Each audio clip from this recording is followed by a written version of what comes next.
याचा आढावा घेण्यासाठी प्रिंट मीडियाला काहीच आवाज जात नाही. प्रिंट मीडियाला आवाज जात नाही. प्रिंट मीडियाला सगळं प्रिंट मीडिया आहे.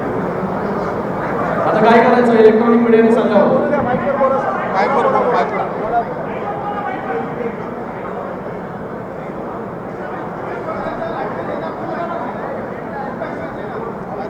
हे प्रिंट मीडिया पण आहे ना. अरे ॲम्बियन्स पण पाहिजे ना. त्यांना ऐकायला जात नाही.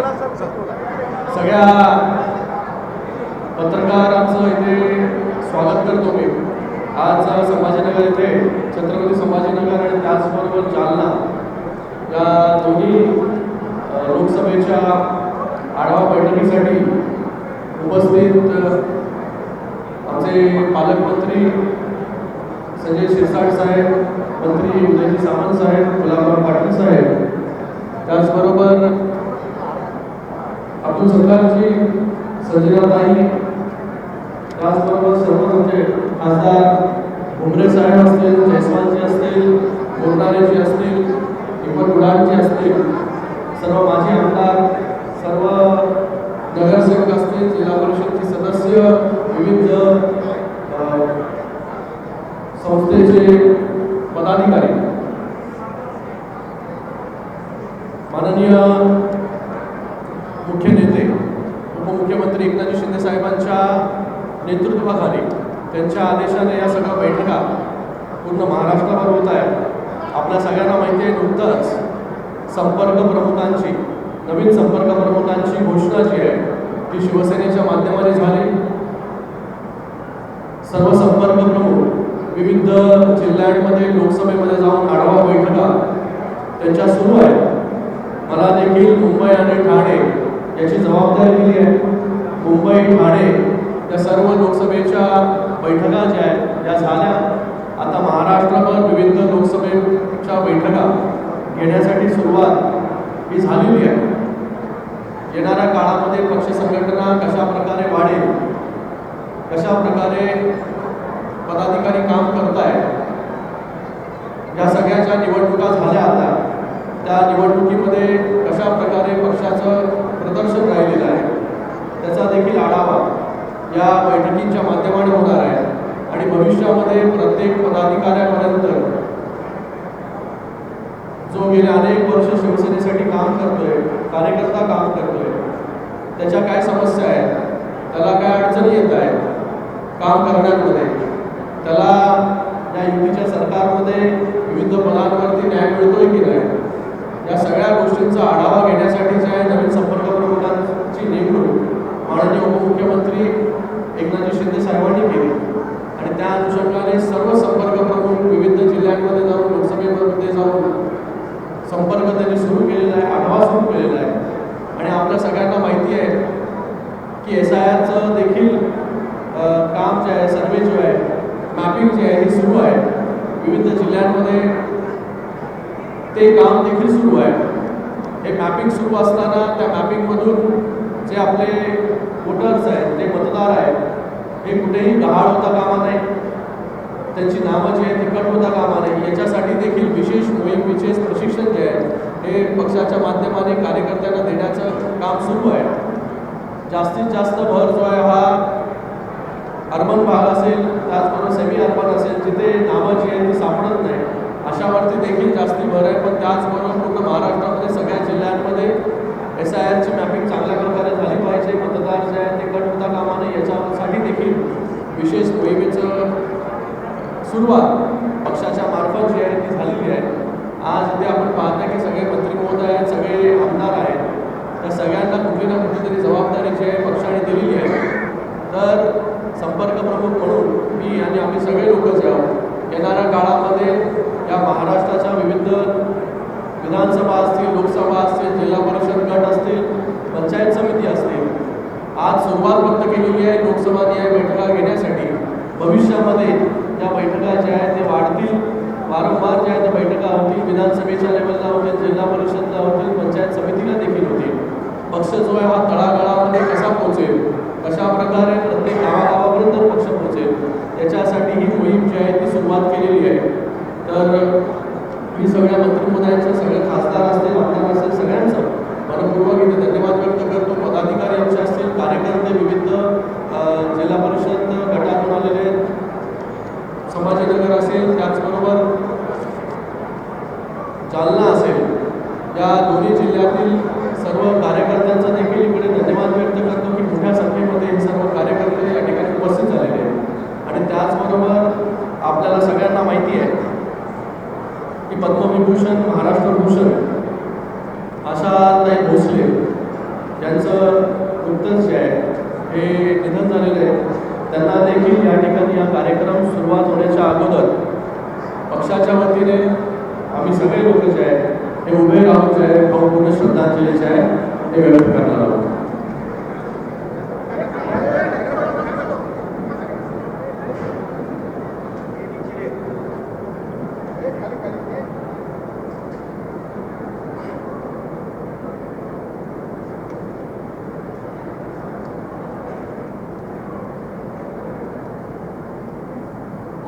शांती शांती गुलाबराव विसरले का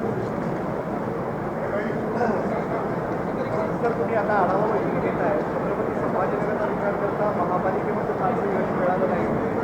जिल्हा परिषदेमध्ये यश मिळूनही सत्तेत सहभागी होता आला नाही. याचाही सगळ्यांचा आढावा घ्यावी लागणार आहे.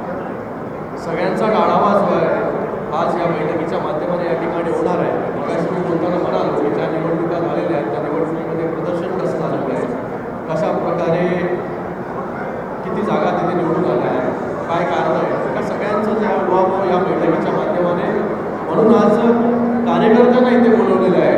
इथे कुठला भाषणाचा कार्यक्रम होणार नाही, वन वे डायलॉग होणार नाही, इथे टू वे डायलॉग जो आहे तो कार्यकर्त्यांच्या काय अपेक्षा आहेत, कार्यकर्त्यांचं काय म्हणणं आहे, या सगळ्या गोष्टींमध्ये कार्यकर्त्यांशी बोलणं जे आहे, संवाद जो आहे तो या ठिकाणी होणार आहे. मराठवाडा हा शिवसेनेचा हे सगळ्या स्तरावर तुमची सत्ता होती. आज जिल्हा परिषदमध्ये तुमची सत्ता नाही आहे, महापालिकेत महापौर तुमचा बसू शकलेला नाही आहे. हे सगळं होत असताना जो अंतर्गत संघर्ष ही नेहमी चर्चा असते जिल्ह्यात, तो संपवण्यात तुम्हाला यश का येत नाही हा खरा प्रश्न आहे. आणि त्यासाठी काय करणार? त्यासाठीच आज आम्ही इथे जी बैठक घेतोय, आज सगळे जिल्ह्याचे नेते जे आहेत या ठिकाणी उपस्थित आहेत आणि सर्व कार्यकर्ते देखील उपस्थित आहेत. तर मला वाटतं गेल्या अनेक 2022 पासून आपण पाहत आहे की सतत निवडणुका ज्या आहेत त्या निवडणुका आहेत. आणि आपण महाराष्ट्रामध्ये जर पाहिलं की जेवढ्या निवडणुका झाल्या, विधानसभेमध्ये शिवसेनेला मोठं यश आहे त्या ठिकाणी मिळालं. त्याचबरोबर नगरपालिकेच्या निवडणुका असतील, त्या नगरपालिकेच्या निवडणुकीमध्ये यश मिळालं. जिल्हा परिषदमध्ये मोठ्या प्रमाणामध्ये जागा कमी लढलो, पूर्ण महाराष्ट्राचं बोलतोय मी, तिथे देखील जागा ज्या आहेत त्या जिल्हा परिषदमध्ये शिवसेनेच्या चांगल्या आल्या. आता जिथे कमी जागा आल्या, जिथे यश मिळालं नाही, तिथे येणाऱ्या काळामध्ये संघटना कशी मजबूत होईल, त्याच्या अंतर्गत काय काय कारण आहे, याच्यासाठी बैठक बोलवली आहे. तुम्ही आताच म्हणाले जिल्हा परिषदेत चांगल्या जागा आल्या, पण भाजप कुठेतरी डॉमिनेटिंग झालं आहे आणि त्यामुळे तुम्हाला सत्तेतून बाहेर राहावं लागतं.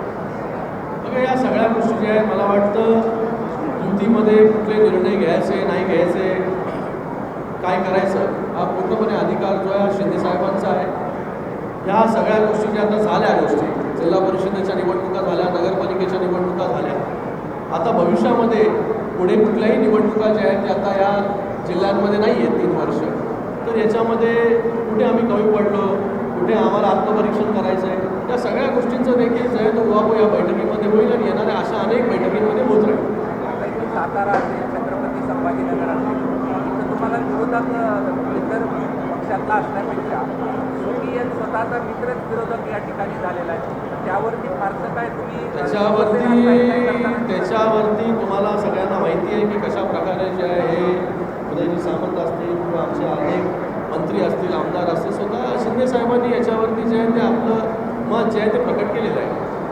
असं की शिवसेना ज्या स्टाईलला ओळखले जाते ते काय दिसत नाही आपल्या मित्र पक्षाच्या. तुम्हाला काय मारामारी करायची? मारामारी नाही, पण ती स्टाईल आहे ना. अरे स्टाईल आहे, त्याच्यामुळेच आज जे आहे हे शिंदेसाहेबांच्या नेतृत्वामध्ये कमी जागा लढून सुद्धा विधानसभेमध्ये 75% पेक्षा जास्त स्ट्राईक रेट हा शिवसेनेचा राहिला.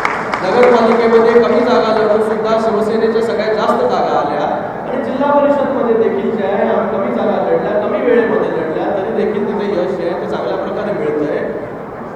ह्या सगळ्या गोष्टी अलायन्समध्ये ज्या जेव्हा आपण असतो, घराघरामध्ये पण सगळ्या गोष्टी होत असतात, तर आमच्या या अलायन्सच्या अंतर्गत ज्या काही गोष्टी आहेत त्या आहेत. भविष्यामध्ये पक्ष संघटना, पक्षाची ताकद कशी वाढेल याच्यासाठी आमचे प्रयत्न असतील. थोडा राजकारण विरहित प्रश्न आहे. NCERT मराठा साम्राज्याचा इतिहास हे चॅप्टर्स त्यांच्या अभ्यासक्रमातून वगळले. NCERT मला अजून त्याची माहिती नाही, माहिती घेऊन मी त्याच्यावर तुम्हाला प्रकट करेन. पण अशा जर सगळ्या गोष्टी झाल्या असतील तर त्याच्यावरती नक्कीच ते ॲक्शन जे आहे ते सरकारच्या माध्यमातून करायचे. आमदार रोहित पवार आहे एक दावा केला आहे शेवटपर्यंत सत्तेचा जो मोठा पक्ष ते सत्तेच्या पक्षाचा जे स्वीकार करणार आहे. तर त्यांना विचारलं पाहिजे तुम्ही की कोणाबद्दल बोलताय. आणि बघा कोण काय ट्विट करतं. आता मला वाटतं ट्विट कोण करतं, कोण काय बोलतं, कोण काय बातमी सोडतं, त्याच्यावरतीच जे आहे ते आता बातम्या व्हायला लागल्या. मला तुम्हाला पण विनंती करायची आहे, निवेदन आहे की आपण जे आहे ते शहानिशा केल्याशिवाय किंवा जी इत्तमत बातमी आहे ती मिळाल्याशिवाय जे आहे ते बातम्या जे आहेत त्याच्यासाठी आपण थोडी कोण काय बोलतंय त्याच्यावरती रिॲक्ट करायला थोडी बसलो इकडे.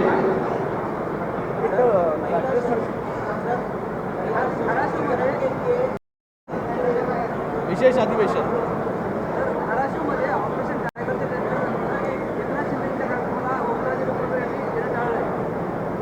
मला माहिती नाही. आम्ही प्रवासामध्ये होतो तिथे काय झालं त्याची माहिती मला नाही. ऑपरेशन टायगर बाबत थोडी माहिती आहे. अरे सगळे बसत नाही ते टायगर. बरं एक अजून कुठले पाहिजे तुला? 10 वर्षापासून आंदोलन सुरू आहे. 16 तारखेपासून जे आहे हे विशेष त्यांनी जो प्रश्न विचारला की विशेष अधिवेशन जे आहे दिल्लीमध्ये बोलवलं गेलेलं आहे. महिला आरक्षण आणि त्याचबरोबर डिलिमिटेशनचा कायदा जो आहे तो या अधिवेशनामध्ये मला वाटतं पारित करण्यासंदर्भात वेगवेगळे बिल्स जे आहेत हे येतील. नक्कीच त्याच्यामध्ये महिला आरक्षणासाठी 33% महिला आरक्षण येणार आहे. त्यासाठी जे आहे शिवसेनेचा पूर्णपणे पाठिंबा जो आहे हा सरकारला असणार आहे.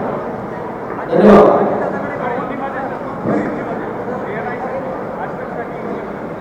सेम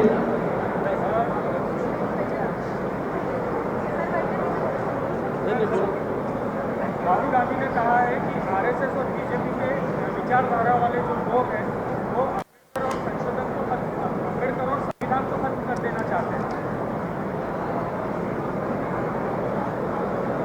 डॉक्टर बाबा साहब अम्बेडकर जी ने जो संविधान लिखा उस संविधान का पालन करने का काम जो है एनडीए की सरकार के माध्यम से हो रहा है. इसलिए आने वाले 16 तारीख को जो बाबा साहब अम्बेडकर भी कहते थे कि महिलाओं को इक्वल अपॉर्चुनिटी मिलना चाहिए हर जगह पर, उसका पालन करने का काम किसने किया? 33% आरक्षण देने का काम हमारी सरकार ने इसके पहले ही कर चुका है. पॉलिसी बिल जो है लेकर आए हैं. आने वाले 16 तारीख को 2029 से महिला आरक्षण कैसे लागू होगा इसके ऊपर जो है ये बिल आ रहा है. तो महिला आरक्षण देने के लिए कांग्रेस ने कभी पहल नहीं की. ये पहल जो है ये हमारी सरकार ने की. तो वो क्या बोलते हैं उसको भी मतलब नहीं. अभी इलेक्शन शुरू है, इलेक्शन में कौन क्या बोलेगा इसके ऊपर हर चीज़ पर जो है उत्तर नहीं दे सकते.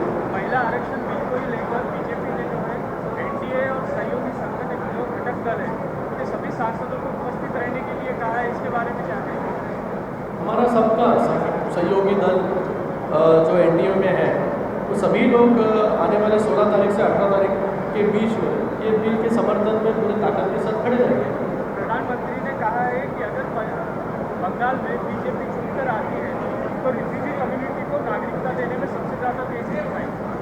रिफ्यूजी कम्युनिटी को नागरिकता देने में तेजी दिखाएगी. कौन बोला? मोदी बंगाल में जो हमारे प्रधानमंत्री नरेंद्र मोदी जी ने कहा है वो सभी चीज़ें पूरा करने का काम जो है उन्होंने इससे पहले भी किया है. राम मंदिर का विषय हो, ट्रिपल तलाक का विषय हो, महिला आरक्षण का विषय हो, 370 का विषय हो, सभी चीज़ें भी आने वाले समय में जो कुछ हमने कमिटमेंट किए उसे पूरा करने का काम हम लोग करेंगे. चला मला वाटतं धन्यवाद खूप खूप सगळ्यांचा. आमचा बैठक जे आहे आम्हाला बैठक घेऊ द्या. सगळ्या पत्रकारांचं इथे मनपूर्वक धन्यवाद व्यक्त करा.